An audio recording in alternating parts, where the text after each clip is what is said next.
इसी पे अगर सरकार बहुमत की नहीं बनी तो बिल्कुल प्रशांत किशोर और जनसुराज रोड पर अगले 5 साल फिर से संघर्ष करेंगे कि जनसुराज रोड की ही राजनीति करेगा। ठीक है, लेकिन अब सरकार स्वाभाविक कैसे है वो बनेगी? भाई अगर सरकार मान लीजिए जिसको त्रिशंकु हो गया तो सरकार कैसे बनेगी? न बने, अच्छा, न बने, लेकिन फिर से- किसी फिर को से चुनाव- सपोर्ट नहीं करेंगे। सवाल ही नहीं पैदा, किसको सपोर्ट करेंगे? यही मैं समझने की कोशिश कर रहा हूँ। सवाल ही नहीं पैदा। अगर ऐसी स्थिति आ गई हाँ। कि जनसुराज के कहने से ही सरकार बन रही हो या न बन रही हो, हाँ। तो जनसुराज फिर से चुनाव चाहेगा। क्योंकि लोगों के सामने दिल्ली का एक अनुभव है कोई जहाँ- नहीं, वो आप कोई इसका पैरेलल नहीं है। दिल्ली में कोई 3 बरस पैदल चल के पार्टी नहीं बनाया है।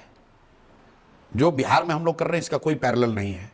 बिहार की जो परिस्थिति है वो भी अनपैरेलल्ड है। बिहार के लोगों की का जो कष्ट है, जो दुर्दशा है, वो भी अनपैरेलल्ड है।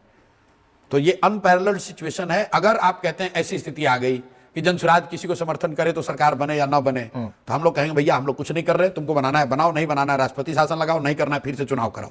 लेकिन ये तो दांव खेलने जैसा है। कोई दिक्कत नहीं, क्योंकि फिर लोग वही कैसे- बात है।